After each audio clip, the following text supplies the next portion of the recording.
Hello नमस्कार दोस्तों, आज की वीडियो में हम यूजीसी नेट का पेपर 1 सॉल्व करेंगे जो कि हुआ है दिसंबर 2023 में। जो अभी हमारा पेपर हुआ था नेट का, उसका पेपर 1 है। ये जो है एजुकेशन का पेपर है और एजुकेशन के पेपर का ये पेपर 1 है जो कि सारे ही सब्जेक्ट्स के लिए कॉमन होता है। पेपर 1 जनरल पेपर होता है।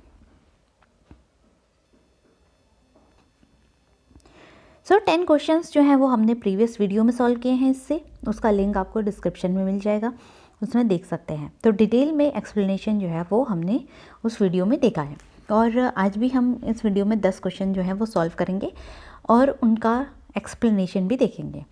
सबसे पहला क्वेश्चन देख लेते हैं हम। और कल की वीडियो में हम जो है DI इस पेपर में जो भी DI आया है उसको सॉल्व करेंगे। पहला क्वेश्चन देख लेते हैं।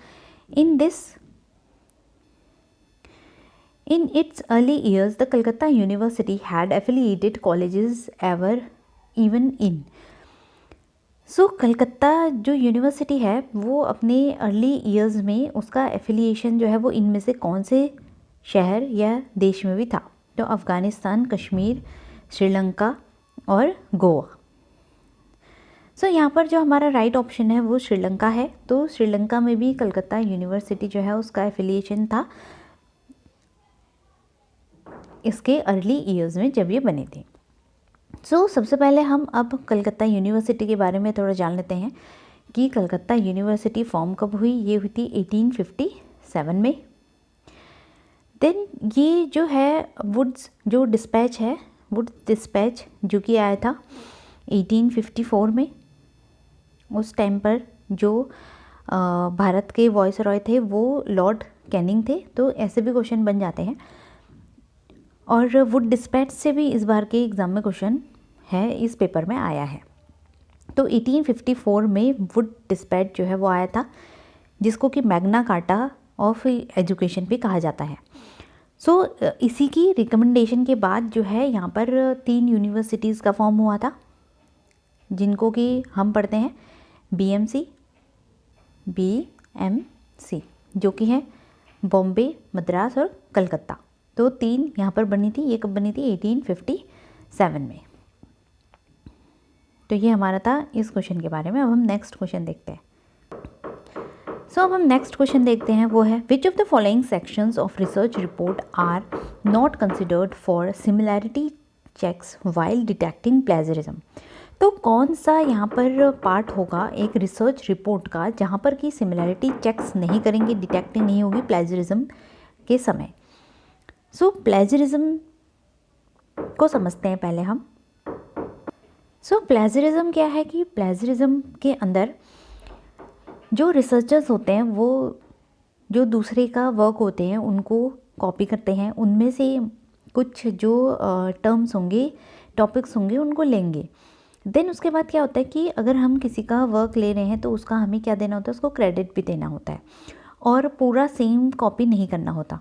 तो अगर इफ़ किसी रिसर्चर ने कॉपी किया और उसमें जो है वो क्रेडिट भी नहीं दिया तो उसमें क्या हो जाता है? प्लेजरिज्म, उसी को बोला जाता है कि प्लेजरिज्म आ जाता है। तो फिर प्लेजरिज्म डिटेक्टर जो होते हैं वो टूल्स भी होते हैं जिनसे कि प्लेजरिज्म को चेक किया जाता है। तो यहाँ पर हमसे ये पूछा है कि जो रिसर्च रिपोर्ट है उसमें कौन से पार्ट को प्लेजरिज्म के लिए जो है वो नहीं लिया जाता डिटेक्टिंग के लिए। तो एब्स्ट्रैक्ट हो गया, all generic terms and laws, observations, conclusions and bibliography.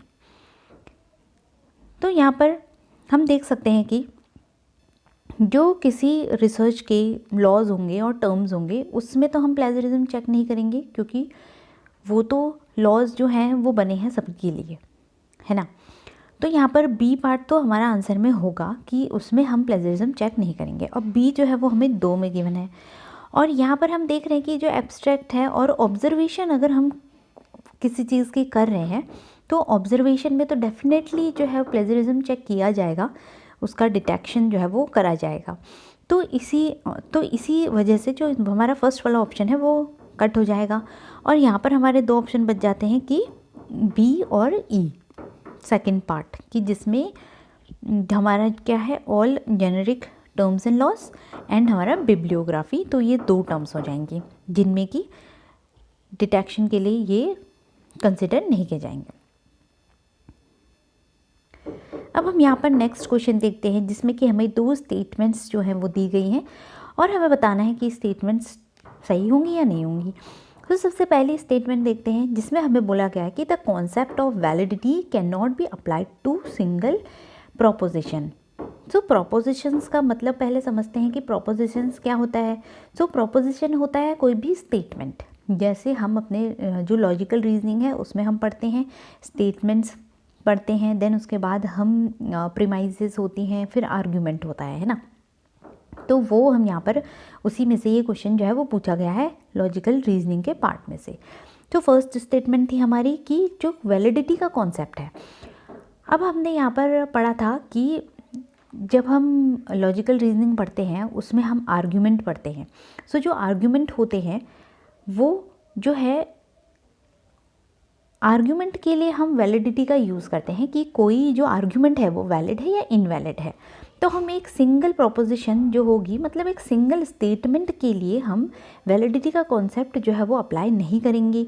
Statement जो होती है वो क्या होती है, या तो ट्रू होगी या फॉल्स होगी। मीन्स दैट जो हमने प्रीमाइसेस पढ़े हैं वो क्या होते हैं, या तो वो ट्रू होंगे या फॉल्स होंगे। और जो हमारी क्या है आर्ग्यूमेंट है, जो पूरा आर्ग्यूमेंट है जिसमें कि हम प्रीमाइस 1 प्रीमाइस 2 लेते हैं, देन उसके बाद हमारा कॉन्क्लूज़न निकलता है। तो ये पूरा एक आर्ग्यूमेंट होता है जिसमें स्टेटमेंट 1 स्टेटमेंट 2 होगी, देन हमारा कॉन्क्लूज़न होगा। तो ये एक आर्ग्यूमेंट होगा। देन आर्ग्यूमेंट के एंड में हम ये देखते हैं कि आर्ग्यूमेंट जो है वो वैलिड है या इनवैलिड है। सो ये हमारा जो फर्स्ट स्टेटमेंट है कि एक वैलिडिटी का जो कॉन्सेप्ट है वो हम सिंगल प्रोपोजिशन पे नहीं लगाते, एक सिंगल स्टेटमेंट में नहीं लगाते, ये बिल्कुल सही है। अगर यहाँ पर ये लिखा होता कि वैलिडिटी का कॉन्सेप्ट जो है वो स्टेटमेंट्स पे नहीं लगता तो ये भी ठीक होता। तो फर्स्ट स्टेटमेंट हमारी करेक्ट है। तो वैलिडिटी का कॉन्सेप्ट लगता किस में है, वैलिडिटी का कॉन्सेप्ट लगता है हमारा आर्ग्यूमेंट के अंदर, जिसमें हम आर्ग्यूमेंट के लिए बोलते हैं कि कोई आर्ग्यूमेंट कैसा है, वैलिड है और इनवैलिड है।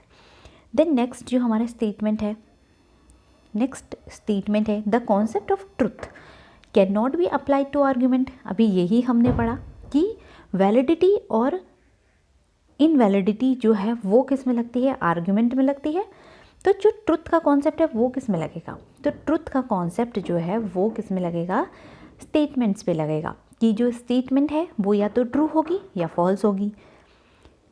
सो यहाँ पर हम कैन नॉट लिखा है तो मतलब ये स्टेटमेंट भी क्या है, सही है कि आर्ग्यूमेंट में ट्रुथ का कॉन्सेप्ट नहीं लगता। हम ये नहीं कहते कभी भी कि आर्ग्यूमेंट ट्रू है या फॉल्स है। हम क्या कहते हैं कि आर्ग्यूमेंट जो है हमारा वो वैलिड है या इनवैलिड है, क्योंकि एक जो आर्ग्यूमेंट होगा वो सिंगल प्रोपोजिशन से नहीं बना होगा, उसमें हमारे स्टेटमेंट्स होती हैं, देन उसके बाद कॉन्क्लूज़न जो है वो निकलता है। तो ये हमारा हो गया नेक्स्ट क्वेश्चन का आंसर, जिसमें कि फर्स्ट हमारा आंसर होगा कि दोनों ही जो स्टेटमेंट्स हैं वो करेक्ट है। ये हमारे इम्पॉर्टेंट जो है वो कॉन्सेप्ट्स है। नाउ नेक्स्ट क्वेश्चन सॉल्व करते हैं हम, जो कि हमारा है नंबर सीरीज़ का क्वेश्चन, जो कि इजी क्वेश्चन ही है। ए बी सी और डी के बाद यहाँ पर ई आ जाएगा। तो ई जो है वो सभी में दिया गया हमें।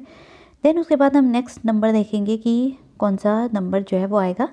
तो यहाँ पर 2 है, फिर 3 है, फिर 5 आ गया है, मतलब 2 3 5 ऐसे सीक्वेंस वाइज तो नहीं है। और यहाँ पर उसके बाद 5 आ गया, फिर 7 आ गया। इट मीन्स दैट ये प्राइम नंबर्स जो हैं वो लिए गए हैं।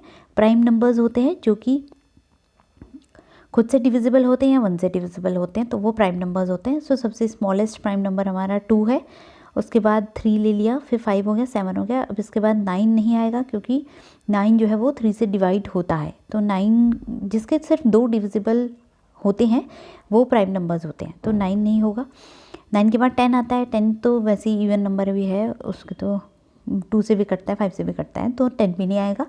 देन हमारा 11 होता है। 11 सिर्फ 11 से कटता है और 1 से कटेगा, तो इसलिए जो है 11 यहाँ आ जाएगा नेक्स्ट जो नंबर है prime number.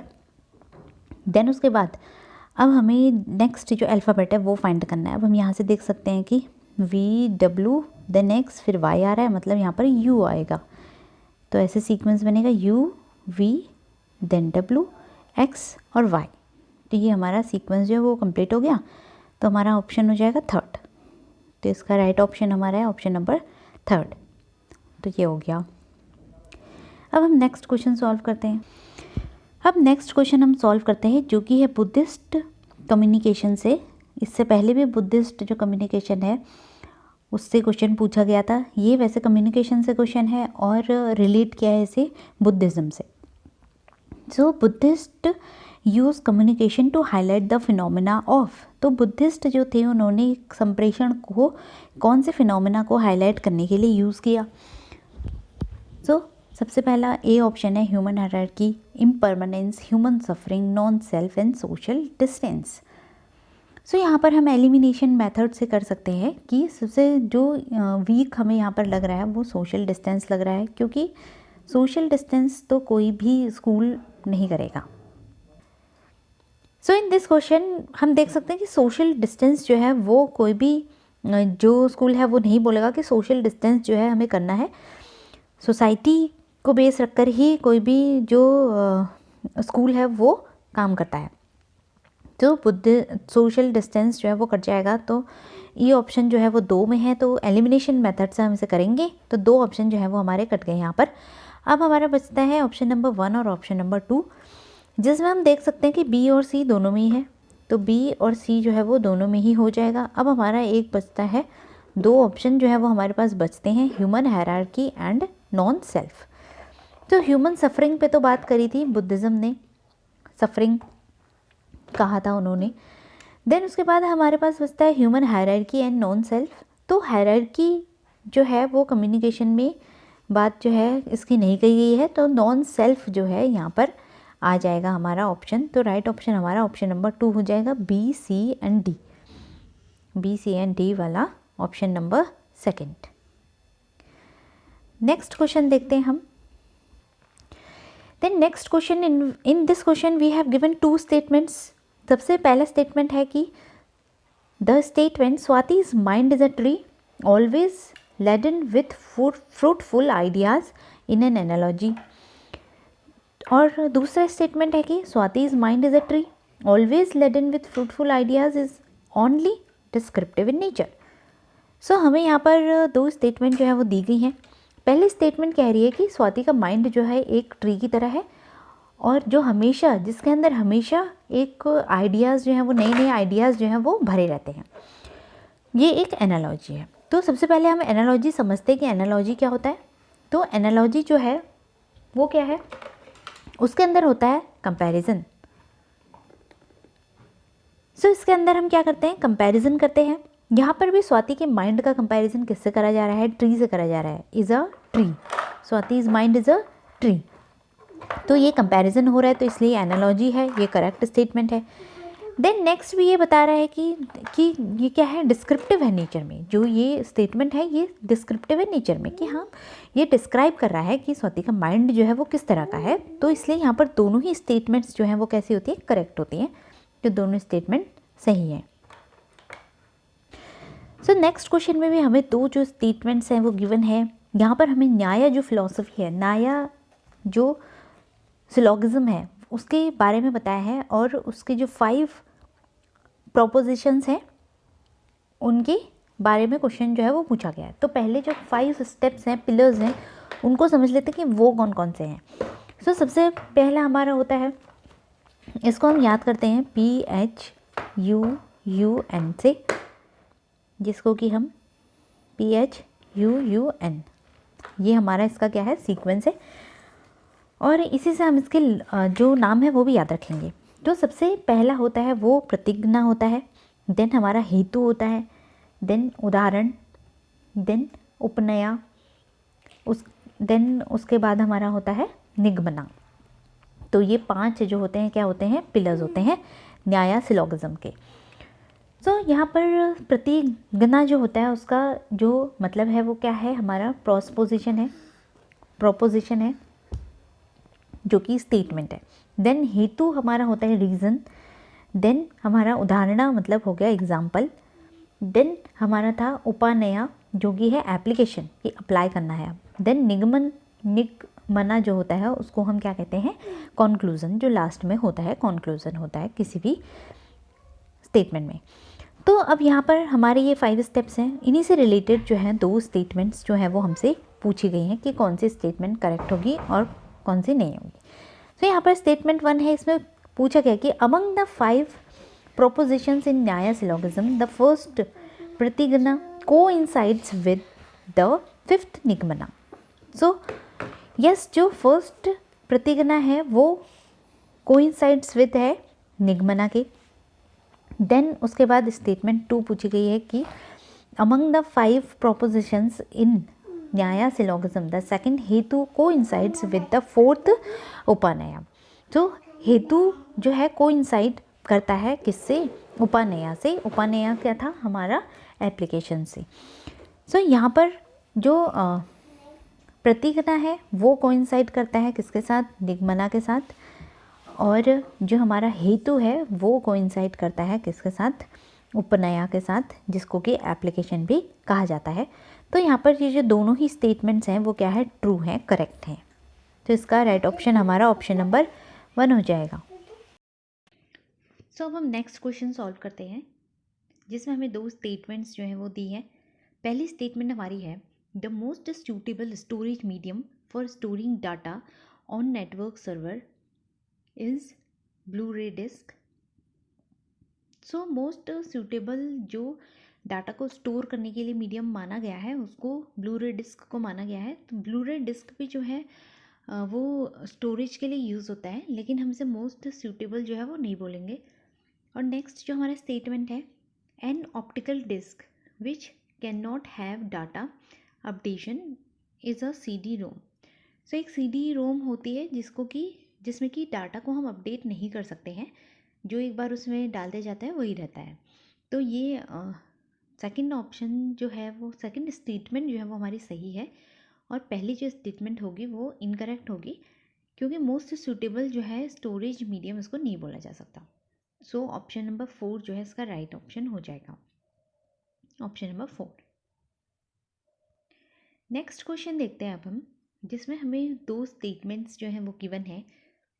Non verbal emotional expression precedes verbal communication in human life. जो नॉन वर्बल कम्युनिकेशन होता है, जिसमें कि हम अपने गेस्चर्स हो गए या जो हम अपने हाव भाव से बिना एक्सप्रेशन के थ्रू जो हम कम्युनिकेशन करते हैं, वो कम्युनिकेशन जो है वो वर्बल जो कम्युनिकेशन होता है जो कि बोल कर करा जाता है उसको प्रिसीड करता है।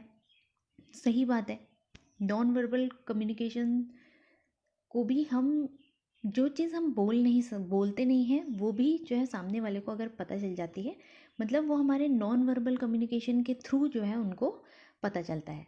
तो इसीलिए नॉन वर्बल कम्युनिकेशन जो है वो वर्बल कम्युनिकेशन को प्रिसीड करेगा। नेक्स्ट जो हमारा स्टेटमेंट 2 है, socialization inculcates display norm for appropriate emotional communication. तो सोशलाइजेशन जो है उस प्रोसेस में जो भी नॉर्म्स होती हैं कि इमोशनल कम्युनिकेशन करने के लिए, वो जो है वो रखे जाते हैं। तो दोनों ही स्टेटमेंट जो है यहाँ पर क्या है, करेक्ट है। अब नेक्स्ट क्वेश्चन देखते हैं हम, जिसमें कि हमें सैंपल के टाइप्स पूछे गए हैं। नॉन प्रोबेबिलिटी जो सैम्पलिंग होती है उसके कौन कौन से टाइप्स यहाँ पर हैं, आइडेंटिफाई हमें करना है। Simple random sample, quota sample, systematic sample और स्नोबॉल सैंपल। तो पहले हम नॉन प्रोबेबिलिटी सैम्पलिंग जो होती है उसको समझ लेते हैं, और प्रोबेबिलिटी सैम्पलिंग क्या होती है उसको समझते हैं। 2 तरह के सैम्पलिंग के मेथड होते हैं, एक होती है प्रोबेबिलिटी सैम्पलिंग और दूसरी होती है नॉन प्रोबेबिलिटी सैम्पलिंग। तो जो प्रोबेबिलिटी सैम्पलिंग होती है इसमें जो सिलेक्शन होती है सैंपल की वो कैसे होती है, रैंडम होती है। इसमें किसी भी तरह की प्रोबेबिलिटी सैम्पलिंग में, ये रैंडम सैम्पलिंग भी कहते हैं इसको, इसके अंदर किसी भी तरह की बायसनेस जो होती है वो नहीं होती है, बायसनेस नहीं होती है। सो इसमें किसी भी तरह का डिस्क्रिमिनेशन जो है वो नहीं किया जाता है। तो ये हमारी होगी प्रोबेबिलिटी सैम्पलिंग।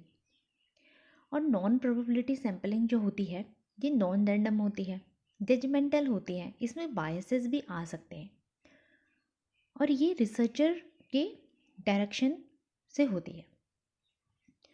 अब यहाँ पर जो सैंपल है उसमें हर किसी को इक्वल चांस जो है सिलेक्शन का नहीं मिलता है, तो वो नॉन और प्रोबेबिलिटी सैम्पलिंग जो है वो होती है। अब यहाँ पर इनके टाइप्स होते हैं अलग अलग। प्रोबेबिलिटी सैम्पलिंग जो है वो 4 तरह की है। मेनली जो हम पढ़ते हैं उसमें हमें 3S और C याद रखना है, 3S और एक C। अब 3S से हमारा है सबसे पहला simple random sample, then next है हमारी सिस्टमेटिक सैंपल, थर्ड है हमारी स्ट्रेटिफाइड सैम्पलिंग, देन फोर्थ हमारी होती है क्लस्टर सैम्पलिंग। तो ये 4 जो होती हैं ये कौन सी सैम्पलिंग है? Probability sampling. नेक्स्ट जो हमारी नॉन प्रोबेबिलिटी सैम्पलिंग है ये होती है convenience sampling, then purposive sampling, quota sampling, accidental sampling और स्नोबॉल सैम्पलिंग, जिसको कि रेफरल सैम्पलिंग भी कहा जाता है। तो ये हमारी हो गई 5 तरह की नॉन प्रोबेबिलिटी सैम्पलिंग। इनके नाम हमें याद रखने हैं। अब हम यहाँ पर पहचान सकते हैं, अगर हम प्रोबेबिलिटी सैम्पलिंग भी याद रख लें तो हमें ऑटोमेटिकली पता चल जाएगा कि नॉन प्रोबेबिलिटी कौन सी है। यहाँ पर हम देख सकते हैं सिंपल रैंडम सैम्पलिंग जो कि है हमारी प्रोबेबिलिटी सैम्पलिंग, कोटा सैम्पलिंग जो कि नॉन प्रोबेबिलिटी सैम्पलिंग है, सिस्टमेटिक सैम्पलिंग ये भी प्रोबेबिलिटी सैम्पलिंग है, स्नोबॉल सैम्पलिंग जो कि है नॉन प्रोबेबिलिटी सैम्पलिंग। तो यहाँ पर जो हमारा ऑप्शन हो जाएगा डी और बी जो है वो करेक्ट हो जाएगा। तो ऑप्शन नंबर 4 इसका करेक्ट आंसर है। डिटेल में इस टॉपिक को हमने प्रीवियसली वीडियो में डिस्कस किया हुआ है, उसका लिंक आपको डिस्क्रिप्शन में मिल जाएगा, वहाँ से आप देख सकते हैं। आज की वीडियो में हमने 10 क्वेश्चंस जो हैं वो दिसंबर का जो हमारा पेपर था उसके सॉल्व किए 2023 का। आगे के क्वेश्चंस भी हम नेक्स्ट वीडियो में सॉल्व करेंगे। अगर आपको वीडियो पसंद आया तो लाइक ज़रूर कीजिए और चैनल को सब्सक्राइब कर लीजिए। अपने फ्रेंड्स के साथ शेयर जरूर कीजिएगा। Thank you for watching.